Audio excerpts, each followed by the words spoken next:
নির্বাচন পরবর্তীতে সংস্কার হবে না বললেন নাহিদ ইসলাম। এদিকে জয় বাংলা স্লোগান কারো দলের নয় বললেন কাদের সিদ্দিকী। জানাবো সনাতন ধর্মাবলম্বী মানে নৌকার ভোট দেয় এই ধারণা বদলাতে হবে বললেন সার্জিস। এবং সর্বশেষ জানাবো সরকারকে ব্যর্থ করতে নতুন পরিকল্পনায় আওয়ামী লীগ। শুনছিলেন সংবাদ শিরোনাম, এবারে বিস্তারিত। নির্বাচন পরবর্তীতে সংস্কার হবে না বললেন নাহিদ ইসলাম। জাতীয় নাগরিক পার্টির আহ্বায়ক নাহিদ ইসলাম বলেছেন, আমরা অন্তর্বর্তী সরকারের সময় বিচার সংস্কার এবং গণপরিষদ নির্বাচনের মাধ্যমে একটি নতুন সংবিধান তৈরির কথা বলেছি। আমরা মনে করি জুলাই গণঅভ্যুত্থানের বিচার ছাড়াই যদি আমরা নির্বাচনের দিকে যাই, তাহলে নির্বাচন পরবর্তীতে যে সরকার আসবে তারা যে সংস্কার প্রক্রিয়া চলমান রাখবে সে নিশ্চয়তা আমাদের নেই। তাই আমরা চাই বিদ্যমান আইনের মাধ্যমে দ্রুত সময়ের মধ্যে সংস্কার ও বিচার করতে হবে। তিনি আরো বলেন, জাতীয় নাগরিক পার্টি তরুণদের উদ্যোগে গঠিত একটি রাজনৈতিক দলের জন্ম দিয়েছে যা বাংলাদেশের রাজনৈতিক ইতিহাসে নতুন অধ্যায় সৃষ্টির জন্য কাজ করছে। আমরা বলেছি রাষ্ট্র সংস্কার হতে হবে, রাষ্ট্রের মৌলিক পরিবর্তন হতে হবে, কারণ পরিবর্তনের জন্য এই গণঅভ্যুত্থান হয়েছে। যদি সংস্কার ও পরিবর্তন না হয় তাহলে কেন এত মানুষ জীবন দিল, কেন এত মানুষ রক্ত দিলেন? আমরা দেখছি অনেকে সংস্কারকে পাশ কাটিয়ে নির্বাচনের দিকে যেতে যাচ্ছে। বৈষম্য বিরোধী ছাত্র আন্দোলনে সিরাজগঞ্জের মানুষের অবদানের প্রতি কৃতজ্ঞতা প্রকাশ করে নাহিদ ইসলাম আগামীতে সকলকে ঐক্যবদ্ধ থাকার আহ্বান জানিয়ে সিরাজগঞ্জবাসীকে অগ্রিম ঈদের শুভেচ্ছা জানান। জয় বাংলা স্লোগান কারো দলের নয় বললেন কাদের সিদ্দিকী। জয় বাংলা স্লোগান কারো দলের নয় বলে মন্তব্য করেছেন কৃষক শ্রমিক জনতা লীগের প্রতিষ্ঠাতা সভাপতি বঙ্গবীর কাদের সিদ্দিকী।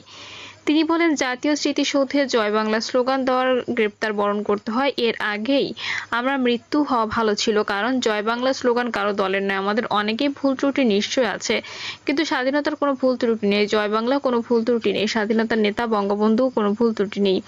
তিনি বলেন, বঙ্গবন্ধুকে অস্বীকার করলে, জিয়াউর রহমানকে অস্বীকার করলে এবং আমাকে অস্বীকার করলে স্বাধীনতায় ব্যাঘাত হবে। কাদের সিদ্দিকী বলেন, রাষ্ট্রপতির ইফতার মাহফিলে আমাদের সম্মানিত করা হয়েছে। রাষ্ট্রপতি নিজে এসে আমাকে তার টেবিলে নিয়ে বসিয়েছিলেন। আমি এর জন্য তাদেরকে ধন্যবাদ জানাই। আল্লাহ হচ্ছে শ্রেষ্ঠ বিচারক, আর কেউ নেই। আমি এই বিশ্বাস করে এ পর্যন্ত এসেছি, বাকি সময় বিশ্বাস করেই যাব। সম্মান দেওয়া আর সম্মান নেওয়ার মালিক আল্লাহ। কাদের সিদ্দিকী আরো বলেন, অনেকের সাথে আমার মেলে না। এই দেশের স্বাধীনতা যুদ্ধে আমাদের সবার অবদান আছে, রক্ত আছে, ঘাম আছে। সনাতন ধর্মাবলম্বী মানে এই নৌকায় ভোট দেয় এই ধারণা বদলাতে হবে বলেন সার্জিস। সনাতন ধর্মাবলম্বী মানেই তারা নৌকায় ভোট দেয় এই ধারণা বদলাতে হবে বলে মন্তব্য করেছেন জাতীয় নাগরিক পার্টির উত্তরাঞ্চলের মুখ্য সংগঠক সার্জিস আলম। এ সময় সার্জিস আলম বলেন, অল্প কয়েকজনকে সুবিধা দিয়ে বাকি সব সনাতন ধর্মাবলম্বীদের দিকে কিন্তু নজর দেয়নি আওয়ামী লীগ। তারা উপরি পাওনা হিসেবে তাদের ব্যবহার করেছে। যারা আপনাদের কথা শুনবে, আপনাদের হয়ে কথা বলবে, আপনাদের রক্ষার জন্য পাশে দাঁড়াবে, ভোটটা হবে তাদের জন্য। সার্জিস আরো বলেন, এই দেশটা কোনো নির্দিষ্ট ধর্মের মানুষের না। এই দেশে যারা বসবাস করে তারা এই দেশের নাগরিক, তাদের প্রত্যেকের দেশে। 5ই আগস্টের পর আমরা শুনেছি অনেকে এলাকা থেকে চলে গেছেন, অনেকের বিভিন্ন স্থাপনায় হামলা হয়েছে। এটি আমাদের হৃদয়ে রক্তক্ষরণ করে, কারণ যারা এগুলো করেছে তারা হচ্ছে সুযোগ সন্ধানী, তারা হচ্ছে দখলবাজ। এই কাজগুলো আওয়ামী লীগের সময় করেছে, এখনো কেউ কেউ করছে, সামনেও কেউ কেউ করবে। তারা কোনো দলের না, তারা ধান্দাবাজ, তাদের প্রতিহত করতে হবে। এ সময় তিনি যে কোনো ন্যায্য পাওনার ক্ষেত্রে সনাতন ধর্মাবলম্বীদের সাথে একসাথে লড়াই করার ঘোষণা দেন। সরকারকে ব্যর্থ করতে নতুন পরিকল্পনায় আওয়ামী লীগ। খোলস ছেড়ে ধীরে ধীরে গর্ত থেকে বেরিয়ে আসতে শুরু করেছে আওয়ামী লীগের পলাতক নেতারা। বিশেষ করে ভারত সহ বিভিন্ন দেশে আশ্রয় নেওয়া এই দলটির সাবেক মন্ত্রী, সংসদ সদস্য সহ শীর্ষ নেতাদের অনেকেই ইফতার পার্টির নামে নয়া ষড়যন্ত্রে মেতে উঠেছে। মূলত বাংলাদেশের ভেতরে অস্থিতিশীল পরিস্থিতি তৈরি করে ডক্টর মোহাম্মদ ইউনূসের সরকারকে উৎখাত করাই তাদের প্রধান লক্ষ্য। এবার ঈদযাত্রাকে টার্গেট করেছে আওয়ামী লীগের পলাতক নেতারা। তারা নবীবন্দর ও লঞ্চগুলোতে নিরাপত্তা ব্যবস্থায় ঘাটতি রয়েছে, এসব ত্রুটির সুযোগ নিয়ে নৌপথে ঈদযাত্রা নাশকতা চালাতে পারে দুষ্কৃতকারীরা। সরকারের একটি গোয়েন্দা সংস্থার প্রতিবেদনে এসব আশঙ্কার কথা তুলে ধরা হয়েছে। এই প্রতিবেদনে স্বরাষ্ট্র মন্ত্রণালয়, নৌপরিবহন মন্ত্রণালয়, কোস্টগার্ড, আনসার বিডিপি, পুলিশ ও বিআইডব্লিউটিএতে পাঠানো হয়েছে। এতে নাশকতা এড়াতে সদরঘাটে প্রবেশপথে আর্চওয়ে স্থাপন, আইন শৃঙ্খলা বাহিনীর সদস্য বাড়ানো সহ 11টি সুপারিশ করা হয়েছে। সংশ্লিষ্ট সূত্রে এসব তথ্য জানা গেছে। গোয়েন্দা প্রতিবেদনে নাশকতার সংখ্যা প্রকাশ করে বলা হয়েছে, গত 5ই আগস্ট ছাত্র জনতার গণঅভ্যুত্থানে পরবর্তী সময়ে দেশের আইন শৃঙ্খলা পরিস্থিতি বিনষ্টের পায়তারা করছে একটি স্বার্থান্বেষী গোষ্ঠী। বর্তমান অন্তর্বর্তী সরকারকে ব্যর্থ করতে বিভিন্ন সময় খুনি, ছিনতাইকারী, ধর্ষক, অগ্নিসংযোগকারী, আন্দোলনকারী ও ডাকাতের বেশি একটি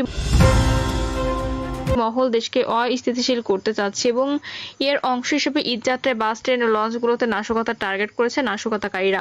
জানতে চাইলে বাংলাদেশ অভ্যন্তরীণ নৌ পরিবহন কর্তৃপক্ষের চেয়ারম্যান কমোডর আরিফ আহমেদ মোস্তফা বলেন, গোয়েন্দা সংস্থার প্রতিবেদন পেয়েছি, সেখানে কিছু নিরাপত্তা ঝুঁকির কথা বলা হয়েছে। আমাদের পক্ষ থেকে পুলিশ, কোস্টগার্ড সহ সবাইকে সজাগ থাকতে বলেছি। তিনি বলেন, নৌ পরিবহন মন্ত্রণালয়ের ঈদ ব্যবস্থাপনা বৈঠকেও কিছু ঝুঁকির বিষয়ে আলোচনা হয়েছিল। এই কারণে প্রতিটি লঞ্চে আনসার সদস্য রাখতে নির্দেশনা দিয়েছেন নৌ পরিবহন উপদেষ্টা। বেশিরভাগ লঞ্চ মালিকরা ওই নির্দেশনা মানছেন। নৌপথে কয়েকটি স্পটের নিরাপত্তা ব্যবস্থা নিয়ে শঙ্কা আছে। ওইসব স্পটে নৌবাহিনী, পুলিশ বাহিনী ও কোস্টগার্ড টহল দেবে। আমরা আশা করছি সবার সহযোগিতা যাত্রীরা নির্বিঘ্নে গন্তব্যে যেতে পারবেন। ঢাকা নদীবন্দর সূত্রে জানা গেছে, দেশের দক্ষিণাঞ্চলের জেলাগুলোতে এই বন্দর থেকে যাত্রীবাহী লঞ্চ চলাচল করে। সরকারি বেসরকারি প্রতিষ্ঠান ছুটি হওয়া যাত্রী চাপ বেড়েছে। 26শে মার্চ গভীর রাত পর্যন্ত সদরঘাট থেকে 78টি লঞ্চ ছেড়ে যায়। গতকাল রাত 8টা পর্যন্ত 58টি লঞ্চ যাত্রী নিয়ে ছেড়ে গেছে। প্রতিটি লঞ্চে উল্লেখযোগ্য যাত্রী চাপ ছিল।